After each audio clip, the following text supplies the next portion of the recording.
میں مسجد نبی میں تھا اور فجر پڑھ کے ہم بیٹھ گئے تھے, اشراق تک بیٹھنا تھا, اور وہاں پہ تو میرے ساتھ نا ایک بزرگ تھے, بہت بوڑھی عمر کے, عربی تھے, تو پہنا ہوا تھا اور وائٹ شماغ, اور یعنی بڑے عبادت گزار, اللہ کا ذکر کر رہے. اور لوگ جب بھی گزرتے تھے نا, زمزم پلانے والے, صفائی کرنے والے, کچھ ایز اف پیپل نیو کہ this is his spot for years. آئے, السلام علیکم کیا, اور ان شیخ نے پیسے نکال کے ایسے ان کے جیب میں ہاتھ میں ڈالے اور چلے گئے. پھر دو آئے, یعنی پیپل کیم ٹو میٹ ہم سارا. پھر جو لوگ گزرتے تھے, لوگ ان کو پیسے دے رہے تھے, وہ لوگوں کو دے رہے تھے, لوگ ان سے لے رہے تھے, وہ لوگوں کو دے رہے تھے. اچھا, زمزم پلانے والے وہ سارا, تو وہ جیب سے نکال کے ان کو دے رہے تھے. اور پھر رینڈم لوگ بھی آتے تھے ان سے نا. اور اچھا میں نے کہا, میرا وہ تھا کہ یار یہاں پہ آئے تو عبادت کی کثرت کرنی ہے اور ذکر اذکار اور قرآن کی تلاوت. اچھا پھر جو میرے ساتھ تھے جب وہ اٹھنے لگے تو وہ بھی ان سے ملے اور شیخ سے کہا کہ میری دعا کریں, اور شیخ نے ان کو دعا دی اور سب کچھ. خیر الٹیمیٹلی میں بھی بعد میں رینڈملی ان سے ملا, میں نے بھی ان سے دعا کرائی. تو میں نے ایک چیز ریئلائز کی, اچھا وہ سب کچھ دیکھنے کے بعد نا مجھے ریئلائز ہوا کہ دس پرسن از پریئنگ اشراق here for years, because every new کہ یہ شیخ یہاں پہ بیٹھے ہوں گے, ان کا یہ اسپاٹ ہے, اور یہاں پہ اشراق پڑھے, جیسے فجر کے بعد اشراق. اور وہ جو حدیث میں آتا ہے کہ جو شخص فجر سے لے کے اشراق پڑھے, ذکر اذکار کرے, اس کو حج عمرے کا تامہ ثواب ملتا ہے پورا. تو میں نے کہا یار, میں نے کہا بڑے بڑے جائنٹس ہیں عبادات میں, تو کدھر ہے, کس کھاتے میں ہے, ٹھیک ہے. میں نے کہا یو کین ناٹ کمپیٹ ہم ان عبادات.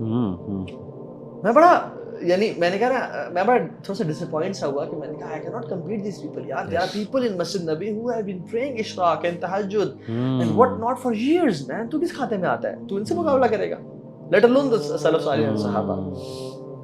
تو اچھا پھر آپ وہاں پہ علماء کو دیکھ رہے دین کا دعوت کا جو کام کر رہے ہیں, میں نے کہا تم دعوت میں ان سے کمپیٹ کرو گے. تو میں نے بہت ساری چیزیں دیکھی, میں نے کہا you are nowhere at all.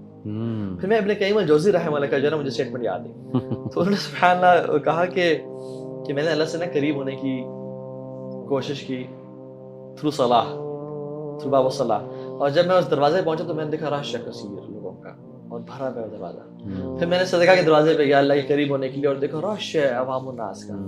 پھر میں روزے کے باب پہ گیا اور دیکھا عوام ہم سے زیادہ روزے رکھنے والے ہیں اور کثرت سے آلٹرنیٹ ڈیز پہ, اور رش ہے. تو کہتے ہیں لیکن جب میں خشوع کے دروازے پہ گیا نا, وہاں کوئی بھی نہیں تھا.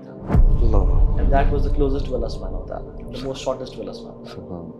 میں نے کہا if you want to compete with these people, compete them with khushu' and humbleness and humility. کہ اللہ کے سامنے اپنے دل کو نا بس گرا دو اور زیر ہو جاؤ, ختم کر دو اپنے آپ کو اور مٹ جاؤ, ایز اف جیسے ایک مریض انسان جس ڈاکٹر نے اس کا سرجری کرنی ہوتی ہے اس سے بات کر رہا ہوتا ہے, اور ایز اف ایک مقروض انسان جو قرض ادا نہیں کر پا رہا ہوتا وہ اپنے جسے قرض لیا ہوتا ہے اس سے بات کر رہا ہوتا ہے, اور ایز اف ایک ٹیننٹ جو ہے جس کے پاس اگلے مہینے کرایہ نہیں ہے اس سے بات کر رہا ہے, اور ایک نافرمان بیٹا اپنے باپ سے جب پکڑا جائے تو بات کر رہا ہوتا ہے, ایز اف ایک چیٹر ہسبینڈ اپنی بیوی سے. تو اللہ تعالیٰ کے سامنے جو ہے نا, and be a person who is the first to say sorry and the last to expect an apology from people. Be a person when he talks about himself he talks about weakness, and when he talks about other he talks about greatness, and when something happens to him he says sorry immediately. وہ لوگوں سے expect کام کرتا ہے. تو یہ جو چیز میں نے ریئلائز کیا, میں نے کہا if you want to compete with these people in عبادات تم نہیں کر سکتے, نہ صدقہ میں کر سکتے ہو, نہ تم اگر کر سکتے ہو نا ان سے کمپٹیشن, تو وہ چیز اختیار کرو جو واقعی میں ڈیل بریکر ہے.